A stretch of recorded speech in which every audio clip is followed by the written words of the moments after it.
अस्सलाम वालेकुम दोस्तों, मैं आपको परफेक्ट वेब सॉल्यूशंस की तरफ से जेंगो 2 की इस ट्यूटोरियल सीरीज के पार्ट 8 में खुशामदीद कहता हूं। दोस्तों, मेरा नाम इमरान कासिम है और आज के इस जेंगो 2 के वीडियो ट्यूटोरियल में हम देखेंगे कि किस तरीके से हम अपने जेंगो के प्रोजेक्ट को डेटाबेस, किसी भी किस्म की डेटाबेस जो कि जेंगो के साथ सपोर्टेड है उसके साथ कनेक्ट कर सकते हैं और फिर उसके बाद उसमें किस तरीके से हम डेटाबेस के अंदर इंटरेक्शन कर सकते हैं, टेबल्स क्रिएट कर सकते हैं, वो सब हम आज के इस वीडियो ट्यूटोरियल में देखेंगे। तो इससे पहले कि मैं अपने इस वीडियो ट्यूटोरियल को स्टार्ट करूं, मैं आपसे रिक्वेस्ट करूंगा कि अगर आपने अभी तक हमारे YouTube channel perfect web solutions को सब्सक्राइब नहीं किया तो काइंडली इसको सब्सक्राइब जरूर कर लें और साथ में मौजूद जो बेल का नोटिफिकेशन आइकन है उसको प्रेस करना मत भूलिएगा ताकि आपको हमारी आने वाली हर नई वीडियो या सीरीज की नोटिफिकेशंस मिलती रहें और आप उनसे अप टू डेट रह सकें। Thank you very much. तो चलिए शुरू करते हैं इस वीडियो ट्यूटोरियल को। तो सबसे पहले यहाँ पर मैं आपको एक चीज दिखाना चाहूंगा कि जब हम python manage.py रन सर्वर करते हैं तो उसमें क्या प्रोसेस होता है। तो देखिए, सबसे पहले वो उसको देखता है कि watching for file changes with stat reloader. तो स्टेट रीलोडर का एक मॉड्यूल लोड होता है, फिर वो सिस्टम को चेक करता है और सिस्टम चेक में अगर कोई प्रॉब्लम आए, जैसे कोई मॉड्यूल मिसिंग हो या कोई गलत किस्म की कोडिंग हो, तो वो सारी इसमें वो रीड करता है। तो जीरो साइलेंस्ड, कोई इसमें इशू नहीं है। नेक्स्ट चीज जो आपने नोट करनी है वो है you have 17 unapplied migrations. Your project में not work properly until you apply the migrations for app admin auth content types sessions. तो बेसिकली वो यहां पर ये बता रहा है कि आपके प्रोजेक्ट में कुछ ऐसी माइग्रेशंस हैं जो अभी एग्जीक्यूट नहीं हुई। माइग्रेशन से यहां पे मुराद ये ली जाती है कि जब भी आप टेबल्स क्रिएट करना चाहे आफ्टर कनेक्टिंग डेटाबेस, मतलब डेटाबेस को अपने मतलब जेंगो को डेटाबेस से कनेक्ट करने के बाद अगर आप टेबल्स क्रिएट करना चाह रहे हैं तो आप डायरेक्ट उनको क्रिएट नहीं करेंगे inside admin panel of that particular database. चाहे वो MySQL है, चाहे वो MS SQL है, चाहे वो SQLite है, चाहे वो कोई भी पोस्टग्रेस है, कोई भी किस्म की डेटाबेस है, उसके अंदर आप डायरेक्ट टेबल्स क्रिएट नहीं करेंगे, बल्कि आप अपनी एप्लीकेशन में जो आपने क्रिएट किया उसके अंदर माइग्रेशंस क्रिएट करेंगे, जिनको जब आप रन करेंगे with the help of python manage.py migrate, तो वो ऑटोमेटिकली टेबल्स आपकी डेटाबेस में क्रिएट हो जाएंगे। इसका फायदा हमें क्या होता है? इसका फायदा ये होता है कि अगर आप एक मल्टीपल एनवायरनमेंट में काम कर रहे हैं, मतलब आप मल्टीपल डेवलपर्स एक वेब एप्लीकेशन पर काम कर रहे हैं, तो उन सब को वो चीज पता चल जाएगी। अगर आप किसी लाइक गिटहब के थ्रू शेयरिंग कर रहे हैं या किसी भी third party version control system के थ्रू डाटा को, अपने प्रोजेक्ट को शेयर कर रहे हैं एक दूसरे डेवलपर्स के साथ, तो जैसे ही आप माइग्रेशंस को नई ऐड करते हैं, कोई नया टेबल क्रिएट करना चाह रहे हैं, तो नेक्स्ट डेवलपर को ऑटोमेटिकली पता चल जाएगा और वो माइग्रेशन को सिर्फ उसको रन करना होगा, उसको कोई इसमें चेंजेस नहीं करनी होगी। अदरवाइज क्या होगा कि अगर आप डेटाबेस में डायरेक्टली टेबल क्रिएट करते हैं और उस प्रोजेक्ट को हैंड ओवर करते हैं नेक्स्ट डेवलपर के पास, तो उसको बताना पड़ेगा कि भाई मैंने ये टेबल क्रिएट किया है, उसमें ये कॉलम्स है। तो वो डेवलपर पहले जाएगा डेटाबेस में, वो टेबल क्रिएट करेगा, वो फील्ड्स क्रिएट करेगा। समहाउ उसमें प्रॉब्लम आने के चांसेस हैं, maybe there are chances कि वो मिसिंग कर जाए, कोई गलत कॉलम ऐड कर जाए, कोई कॉलम की गलत प्रॉपर्टी ऐड कर जाए, and everything goes into bizarre. हर चीज एक प्रॉब्लमेटिक हो जाएगी। तो इसकी सोल्यूशन ये है कि आप माइग्रेशन क्रिएट करें, फिर जब आप प्रोजेक्ट हैंड ओवर करेंगे तो ऑटोमेटिकली उसको नोटिफिकेशन या तो वर्जन कंट्रोल सिस्टम दे देगा या आप बता देंगे डेवलपर को कि भाई मैंने एक माइग्रेशन क्रिएट किया, उसको एग्जीक्यूट कर लेना। तो वो सिंपली क्या करेगा, python manage.py माइग्रेट करेगा और उसके अभी डेटाबेस में वही टेबल क्रिएट हो जाएगा या हो जाएंगे जो आपने क्रिएट किए हैं। ये है बेसिकली व्हाट इज माइग्रेशन और क्यों माइग्रेशन जो है वो जरूरी है in any server side framework, चाहे वो PHP का Laravel हो, चाहे वो Ruby का Rails हो, चाहे वो Python का Django हो या Flask हो या कोई दूसरा तीसरा इस तरह का फ्रेमवर्क हो, उसमें ये migrations are very very important role. तो ये था हमारे पास कि माइग्रेशंस क्या होती हैं और डेटाबेस, बेसिकली हम डेटाबेस के साथ कनेक्ट करके उसमें टेबल्स क्रिएट करते हैं, फिर उसमें अपना डाटा जो है वो स्टोर करते हैं। तो अब हमने करना क्या है सबसे पहले कि सबसे पहले अपने जेंगो प्रोजेक्ट को किसी डेटाबेस के साथ कनेक्ट करना है। कनेक्ट करने के बाद वो यहां पर आपको बता रहा है कि इसको कनेक्ट करने के बाद आपने पाइथन many.py माइग्रेट रन करना है। तो चलिए देखते हैं कि किस तरीके से हम अपने जेंगो प्रोजेक्ट को किसी भी दूसरी डेटाबेस के साथ, किसी भी डिफॉल्ट डेटाबेस के साथ कनेक्ट कर सकते हैं। तो यहाँ पर हम आएंगे अपने ऐप के फोल्डर में और यहाँ पर settings.py में मोस्ट जो कॉन्फ़िगरेशन है वो settings.py में ही आपको मिलेगी। और यहाँ पर आप देखें अगर डेटाबेस का एक हमारे पास वेरिएबल है जिसके अंदर एक डिफॉल्ट डिक्शनरी है, ये डेटाबेस की भी एक डिक्शनरी है। उसके अंदर आप मल्टीपल टाइप्स की डेटाबेस को कनेक्ट कर सकते हैं और फिर जरूरत पड़ने पर उनको कॉल कर सकते हैं। बाय डिफॉल्ट उसमें डिफॉल्ट जो कीवर्ड है, जो की है, वही एग्जीक्यूट होती है। तो यहाँ पर सबसे पहले हमें देना होता है कि उसका इंजन कौन सा है। इंजन से यहाँ मुराद डेटाबेस क्लाइंट की है कि वो जो डेटाबेस क्लाइंट है वो किस डेटाबेस सर्वर को यूज करना चाह रहा है। तो यहाँ पर हमारे पास एक SQLite 3 django.db.backends.sqlite3 की एक समझ ले कनेक्शन क्लाइंट है हमारे पास। ये क्लाइंट SQLite 3 डेटाबेस सर्वर के साथ या डेटाबेस के साथ कनेक्ट करता है। ठीक हो गया, ये होती है इंजन हमारे पास। फिर आपने SQLite में एक नेम देना होता है कि कौन सी फाइल है। अब यहाँ पर उसने os.path.join, बेसिकली os हमारे पास एक मॉड्यूल है जिसके अंदर पाथ एक प्रॉपर्टी है, उसके अंदर एक ज्वाइन का फंक्शन है। मतलब पाथ हमारे पास एक हो सकता है, उसमें एक क्लास हो या फंक्शन हो, उसके अंदर ज्वाइन की प्रॉपर्टी हो या मेथड हो, उसको हम ये वैल्यूज पास करते हैं और इन वैल्यूज को वो फिर डेटाबेस इस नाम से, जो भी आपने नाम यहाँ पर दिया हुआ है db.sqlite3, इस नाम से वो उसको क्रिएट कर देता है। अगर हम यहाँ पर देखें अपने रूट में तो यहाँ पर आपको db.sqlite3 नाम से एक फाइल मिल जाएगी। तो ये हमारी बेसिकली डेटाबेस फाइल है जिसको डिफॉल्टली जेंगो जो है वो सपोर्ट करता है। अब इसकी रीजन ये है कि दूसरे जो डेवलपर्स हैं जैसे PHP या Ruby on रेल के डेवलपर्स हैं वो बाय डिफॉल्ट MySQL के साथ कनेक्ट करते हैं। लेकिन अगर आपका बैकग्राउंड इनका PHP का नहीं है और आप पाइथन से ही जेंगो में आ रहे हैं तो you can go with SQLite 3। लेकिन यहां पर अब मैं क्या करूंगा, मैं अपने इस डेटाबेस को चेंज करूंगा और इसको कनेक्ट करूंगा मैं MySQL के साथ। तो इसके लिए करना क्या होगा, सबसे पहले आपको एक MySQL का इंजन अपने सर्वर जो है वो अपने कंप्यूटर पर इंस्टॉल करना होगा। अब ये एक लॉन्ग प्रोसीजर, अगर आप मैनुअली करते हैं तो हमारे पास कुछ इस किस्म के सॉफ्टवेयर मौजूद हैं विंडोज के लिए जिनको हम यूज करते हुए MySQL को इंस्टॉल कर सकते हैं आसानी के साथ।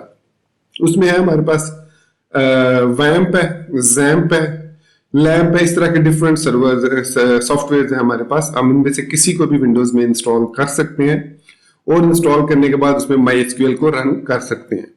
अब अगर मैं अपनी बात करूं तो मैं जैम्प को भी यूज करता हूं और इसके अलावा मैं रेकमेंड करूंगा कि विंडोज के जितने यूजर्स हैं, जो मैं अब PHP की बात करूंगा यहाँ पर, वो लारागॉन को यूज करें। तो लारागॉन बेसिकली एक वैम्प की टाइप का एक सॉफ्टवेयर है, लेकिन इसमें कुछ एक्स्ट्रा अच्छे फीचर्स भी मौजूद हैं जो अगर आपको जानने हैं तो मुझे बताइएगा। मैं एक वीडियो ट्यूटोरियल क्रैश कोर्स लारागॉन पे भी बना दूंगा कि इसका यूज करने के हमें क्या फायदे हैं। तो ये मैंने लारागॉन का इंटरफेस ओपन कर लिया और यहाँ पर मैं क्लिक करूंगा स्टार्ट ऑल पे। तो हमारा अपाची सर्वर और MySQL 5.7.2.4 जो है वो सक्सेसफुली स्टार्ट हो चुका है और यहाँ पर हमारे पास ये आइकन भी बना हुआ आ गया। ठीक है, इसको राइट क्लिक करके आप इसमें जो भी स्टॉप स्टार्ट करना चाहे कर सकते हैं। तो अब हमारा MySQL सर्वर जो है वो रन हो चुका है। अब हमने नेक्स्ट स्टेप में क्या करना है, अपने उस MySQL सर्वर के साथ अपने इस एप्लीकेशन को कनेक्ट करना है। तो अब हमने डेटाबेस से कनेक्टिविटी तो सक्सेसफुल कर ली है। तो अब हम नेक्स्ट स्टेप में क्या करेंगे, अपने इस जो लारागॉन का सॉफ्टवेयर है उसमें हेडी SQL के नाम से जो एप्लीकेशन है उसको ओपन करेंगे और यहाँ पर राइट क्लिक करके एक न्यू डेटाबेस क्रिएट करेंगे और इसको नाम वही देंगे जो हमने सेटिंग्स के अंदर डेटाबेस एरे को या लिस्ट को या डिक्शनरी को दिया। वो हमने नाम दिया था DB Django फॉर वेब। तो ये हमने नाम दिया था। उसके बाद आप कोलेशन जो भी सिलेक्ट करना चाहे, I will go with the default and click okay. तो यहाँ पर हमारे पास DB Django for web create हो चुका है सक्सेसफुली डेटाबेस। अब हम वापस आएंगे यहाँ पर और यहाँ पर अगर मैं अब दोबारा python manage.py रन सर्वर करता हूं तो यहाँ पर ये अब डेटाबेस से कनेक्टिविटी को चेक करेगा और उसके बाद हमारे पास यू हैव 17 अनअप्लाइड माइग्रेशंस आ गया। तो चलिए इन माइग्रेशंस को अप्लाई करते हैं हम अपने इस डेटाबेस के साथ। तो यहाँ पर मैं इसको कंट्रोल C करता हूँ और यहाँ पर रन करूंगा python manage.py migrate। तो ये माइग्रेट कमांड या सब कमांड क्या करेगी, ये एडमिन, ऑथ और कंटेंट टाइप और सेशंस नाम के टेबल्स जो है वो हमारे इस डेटाबेस में क्रिएट कर देगी। तो थोड़ा सा वेट करते हैं।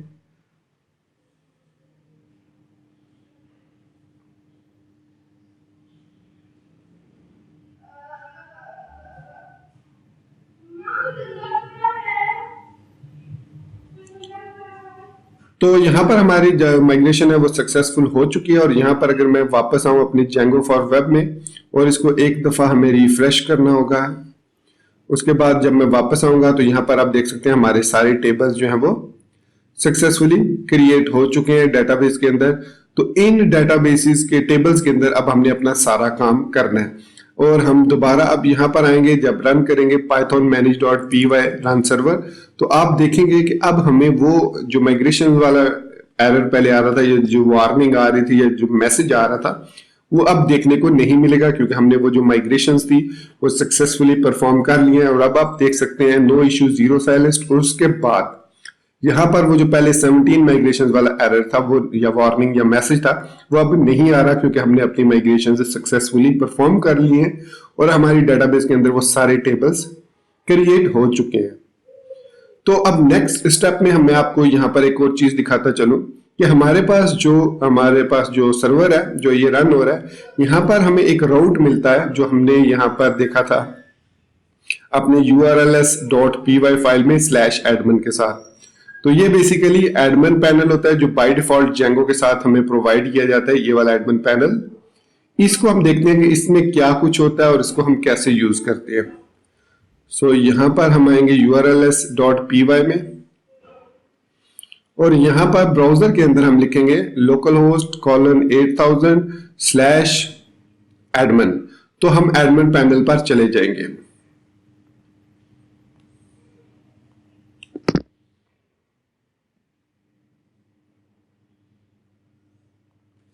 तो यहां पर मैं लिखूंगा localhost:8000/admin।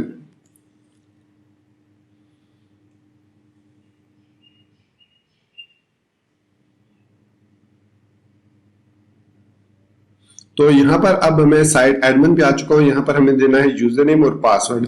लेकिन जब हमने माइग्रेशन रन की तो उसमें कोई यूजर और पासवर्ड क्रिएट नहीं होता, बल्कि इसके लिए Django हमें एक और कमांड प्रोवाइड करता है जो कि है create power user, super user. मैं आपको दिखा देता हूं। मैं इसको करूंगा Ctrl+C से ब्रेक, और यहां पर लिखूंगा python manage.py सिर्फ, और यहां पर आपको एक सब कमांड मिलेगी क्रिएट सुपर यूजर की, वो हमने रन करनी है।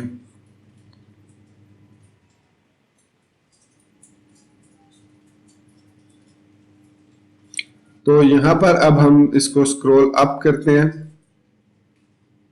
तो यहां पर आप देख सकते हैं कि आपको, मैं यहां पर क्रिएट सुपर यूजर, ये ऑथ के अंदर हमारे पास क्रिएट सुपर यूजर और चेंज पासवर्ड की दो कमांड्स अवेलेबल हैं। तो क्रिएट करेंगे हम सुपर यूजर को सबसे पहले। तो python manage.py क्रिएट, बल्कि मैं क्लियर कर लेता हूं स्क्रीन को, ताकि क्रिएट सुपर यूजर एंटर करूंगा तो यहाँ पे पहले वो पूछेगा यूजर नेम क्या रखना है। बाय डिफॉल्ट वो जो भी आपका यूजर अकाउंट होगा उसने उठा लिया। मैं इसको दे देता हूँ इमरान क्यू, ये हम, या एडमिन दे देता हूँ एडमिन। और उसके बाद वो ईमेल एड्रेस admin@admin.com, क्योंकि आप लोकल होस्ट पे हैं तो कोई जरूरी नहीं कि आप ओरिजिनल ईमेल दें। तो एंटर करूंगा। फिर वो आपसे पासवर्ड पूछेगा। पासवर्ड अब स्ट्रॉन्ग पासवर्ड होना चाहिए, उसमें alphabet, special character, numbers, capital small letters होने चाहिए। मैं सिंपलिसिटी के लिए अपना एक सिंपल पासवर्ड ले लेता हूँ, थोड़ा सा वो कॉम्प्लिकेटेड है तो इसलिए वो उसको एरर नहीं देगा और सुपर यूजर क्रिएटेड सक्सेसफुली का मैसेज दे देगा। फिर हम रन करेंगे python manage.py और रन सर्वर। ठीक हो गया, ये हम दोबारा रन किया हमने सर्वर को। अब यहां पर जब हम इसको रीलोड करेंगे, बल्कि यहां पर मैं आपको हेडी के अंदर दिखा देता हूं। यहां पर हमारे पास ऑथ यूजर, तो ये हमारे पास इसका स्ट्रक्चर है डिफॉल्ट, और इसमें हमारे पास इसकी वैल्यूज जो है वो इसमें कहां पर शो हो रही है, एक मिनट, इसमें हमारे पास शॉर्ट कंटेंट और बेसिक ऑथ यूजर है, ठीक है। और इसमें हमें रन करनी होगी डाटा, ये है इसमें। हाँ, ये हमारे पास आईडी 1 क्रिएट हो चुकी है, लास्ट लॉगिन नल है, इज सुपर यूजर ट्रू है, यूजर नेम एडमिन है, फर्स्ट नेम लास्ट नेम ये हम सेट करेंगे, ईमेल है, इज स्टाफ है, इज एक्टिव है, और डेट चॉइस है, आप देख सकते हैं आज की डेट है 6/6/2019। तो यहाँ पर अब हम इसको एक दफा रीलोड कर लेते हैं ताकि देख सकें हर चीज ओके है। तो अब यहाँ पर मैं दूंगा एडमिन और अपना पासवर्ड जो मैंने सेव किया था लॉगिन करूंगा। तो अब हम एडमिन पैनल में यहाँ पर सक्सेसफुली लॉगिन हो चुके हैं और यहाँ पर आप देख सकते हैं कि कुछ ग्रुप्स और यूजर्स बाय डिफॉल्ट, ये यूजर्स का कह सकते हैं मॉडल है और ये ग्रुप्स का मॉडल है। ये यहाँ पर हमें दो मिल गए हैं। हम इस यूजर्स को यूज करते हुए नए यूजर्स क्रिएट कर सकते हैं, उनको ग्रुप्स असाइन कर सकते हैं, उनको रोल्स असाइन कर सकते हैं, उनको स्टाफ बना सकते हैं या नहीं। तो यहाँ पर आप देख सकते हैं पूरा वर्किंग आपके पास एक एडमिन पैनल है, जेंगो एडमिनिस्ट्रेशन। ये देख सकते हैं यूजर नेम क्रिएट करें, उसका पासवर्ड सेट करें, उसकी पासवर्ड कंफर्मेशन वगैरह सेट करें। इसके अलावा जो हमारे पास एडमिन है, अगर हम यहाँ पर एडमिन में जाते हैं, होम पे जाते हैं, तो यहाँ पर यूजर्स के अंदर हमारे पास एक डिफॉल्ट जो हमने भी क्रिएट सुपर यूजर किया था, इसको क्लिक करके हम एडिट कर सकते हैं। और यहाँ पर मैं इसको आगे वैल्यूज दे सकता हूँ, इमरान कासिम, इसको फुल नेम दे सकते हैं। इसके अंदर इसको रोल्स एक्टिव है, स्टाफ है, सुपर यूजर स्टेटस है। तो ये हम इसके साथ परमिशंस वगैरह ये सारा कुछ हम इसके अंदर चेंज कर सकते हैं। तो इसके बाद मैंने इसमें अपना नाम और कंप्लीट नेम एंटर किया। सो नेम एंटर करने के बाद आप इसको सेव करेंगे वैल्यूज को, तो ये हमारे पास नई वैल्यूज जो है वो सेव हो जाएंगी। तो ये हमारे पास यूजर परमिशन हो गए और उसके बाद हम यहां पर करेंगे सेव। तो ये देखिए the user admin was changed successfully और यहाँ पर अब फर्स्ट नेम और लास्ट नेम दोनों आ चुके हैं। और यहाँ पर अगर हम इसको रिफ्रेश करें अपने यूजर को, ऑथ यूजर को, ऑथेंटिकेटेड यूजर को, तो यहाँ पर अभी आप देख सकते हैं इमरान कासिम आ चुका है और लास्ट लॉगिन का भी आ चुका है कि लास्ट टाइम कब कितने बजे लॉगिन हुए थे एडमिन, जो भी है यहाँ पर डाटाबेस में हमें डायरेक्टली नजर आ रहा है। तो दोस्तों ये था हमारा आज का वीडियो ट्यूटोरियल जिसमें हमने डेटाबेस MySQL से कनेक्टिविटी सीखी। उसके अलावा हमने देखा किस तरीके से माइग्रेशंस को माइग्रेट कर सकते हैं यूजिंग माइग्रेट सब कमांड। उसके अलावा हमने ये देखा कैसे हम एडमिन पैनल के लिए सुपर यूजर क्रिएट करके एडमिन पैनल के अंदर लॉगिन हो सकते हैं और यहाँ पर हम वो सारा काम परफॉर्म कर सकते हैं जो हम करना चाहें। जो हमारे पास डिफॉल्ट मॉड्यूल्स अवेलेबल हैं, डिफॉल्ट माइग्रेशंस अवेलेबल हैं, डिफॉल्ट मॉडल्स अवेलेबल हैं with the name of groups and users. हम नए ग्रुप्स क्रिएट कर सकते हैं, नए यूजर्स क्रिएट कर सकते हैं, ग्रुप्स को हम रोल्स असाइन कर सकते हैं, उसके परमिशंस असाइन कर सकते हैं वगैरह वगैरह। हम इस एडमिन पैनल में बहुत कुछ कर सकते हैं जो आने वाले वीडियोस में हम आहिस्ता आहिस्ता देखेंगे। तो दोस्तों ये था हमारा आज का वीडियो ट्यूटोरियल। उम्मीद करता हूं कि मेरा ये वीडियो ट्यूटोरियल आपको पसंद आया होगा। आप इसको लाइक करना, चैनल को सब्सक्राइब करना और बेल आइकन को दबाना बिल्कुल नहीं भूलेंगे। सो इसी बात के साथ मुझे इजाजत दीजिएगा। Thank you very much for being with me till the end. Take care, good bye and अल्लाह हाफिज।